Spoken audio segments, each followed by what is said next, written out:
Good afternoon, everyone. My name is Morrison, and it is an honor to be here before you all as the 2020 CollegeBound Scholar of the Year. It's unfortunate that due to COVID-19, we cannot have the luncheon in person, but I get to deliver my speech virtually to you all nonetheless.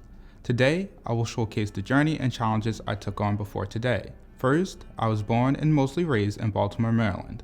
When I was 4, my father was murdered. Since then, I've been raised by amazing women in my life.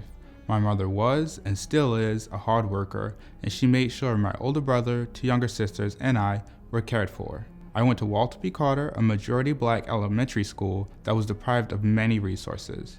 In my 2nd grade math class, I remember learning operations and being able to do them in my head easily. This is when my passion for learning started. Around 3rd grade, my mother began working at my school as lunch staff. Having her so close was a blessing sometimes. Around 5th grade, she transferred to Woodland Park. I didn't want her to leave me, so I asked if I could go there for middle school. Unbeknownst to me, this was the best decision I've made. She was able to get me into the Advanced Academics program at Woodland Park.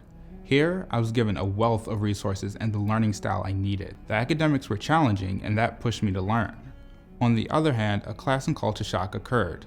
I was going from predominantly black and low-income elementary school to a predominantly white school with a range of incomes. It's unfortunate that I had to go to a wealthy school in a different neighborhood across the city to receive a good education. Still, I cherished every minute of it. During 7th grade, I started understanding that I was different than those around me.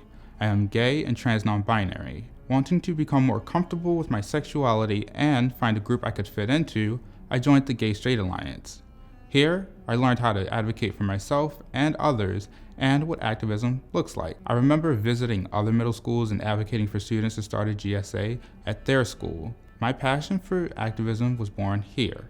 At this time, I also met my best friend, Antoinette. Since 7th grade, we've been a dynamic duo, side by side, and dressed to match at all events. Antoinette also introduced me to college.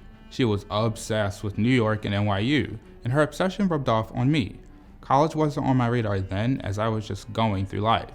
I then began searching for colleges and came upon Columbia University. At the time, New York and an Ivy League education attracted me.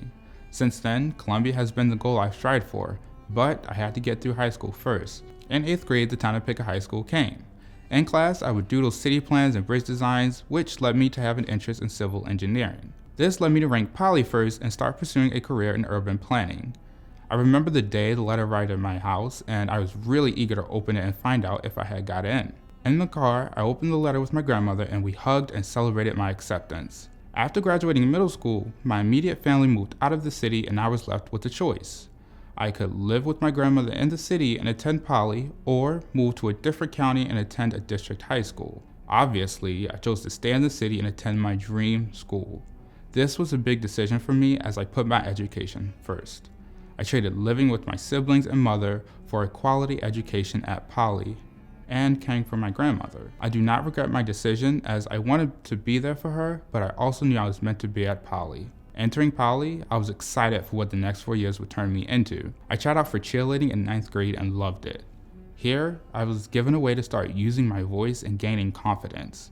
Doing stunts at cheer, or as you know them, pyramids, the only way it will hit is if everyone is fearless and confident in their abilities. I took this aspect from cheer and began applying it to my life. I became much more fearless and gained a lot of confidence. This is when I also discovered Merit Health Academy, a program I would learn about healthcare disparities across the country and how they affect our community's health. I took a leap of faith and applied. To my surprise, I made it through all the rounds of applications and was chosen to be a part of the 2020 cohort. At Merit, I met more high school students from across the city with a range of goals, ideas, and talents. Merit took my passion for activism and gave me chances to apply it. I got to do plenty of community work because of them. I got to lead my own community-based research project where I surveyed the quality of the Baltimore City science curriculum, and I got to shadow doctors and nurses at Johns Hopkins. I also got many chances to tell my story in front of many. Merit also introduced and helped me apply to a summer program at MIT called MITES, a Minority Introduction to Technology, Engineering, and STEM. Here, my passion for learning flourished because I got to take MIT-level STEM classes and participate in many academic events. The workload was a lot, and I had to learn to be independent in my life and my studies. Being alone in those 6 weeks at MIT has prepared me for the transition to becoming independent. While a step might, I made many friends that I still talk to and depend on. One of the friends I made is currently a junior at Columbia University, and he pushes me to combine my passion for learning and activism. Colby King has taught me that I cannot be just an engineer with only engineering credits, but I must also be a humanitarian. This is the reason I currently plan to major in bioengineering and minor in African American studies. In order to create solutions to the issues the Black community faces, I must understand and contextualize the issues we currently face. After MITES, I entered senior year of high school super excited to apply everything I've learned over the summer. At the end of junior year, my CollegeBound advisor, Ms. Green, and school counselor, Ms. Wickham, encouraged me to participate in a CollegeBound sponsored college tour. We visited Columbia, UPenn, Swarthmore, and NYU. When the day came to visit Columbia and I arrived on campus, I experienced euphoria. The campus is placed in the beautiful and busy New York City, but it still felt isolated. This blend was perfect as I couldn't leave the city life, but I wanted a close-knit campus. I had to visit again, so at the beginning of the school year, I applied to the Columbia Engineering Experience, a fly-in program for prospective Columbia engineering students. I was given a spot to attend and I counted down for the day to visit my dream college again. While it's there, I learned about Columbia's Engineering for Humanities initiative. This kind of engineering has described exactly what I've been looking for. Engineering that includes all of the humanities left out of most curriculums. Humanities being left out is a reason a lot of STEM fields ignore ethnic minorities and queer people when creating solutions to everyday problems. Lack of solid humanities is the reason a lot of racial, class, gender, and many more disparities continue to exist in education, healthcare, incarceration, and many more systems our society has created. Engineering for Humanities instilled confidence that I would go to college and become an agent for change in my community. For this, I applied on a binding contract to Columbia. In December, I got my decision. I propped my laptop in the dining room and opened it alone in case there wasn't good news. I was accepted, and a feeling of relief and happiness filled me. All of the hard work I've done throughout high school paid off and came in the form of my first choice.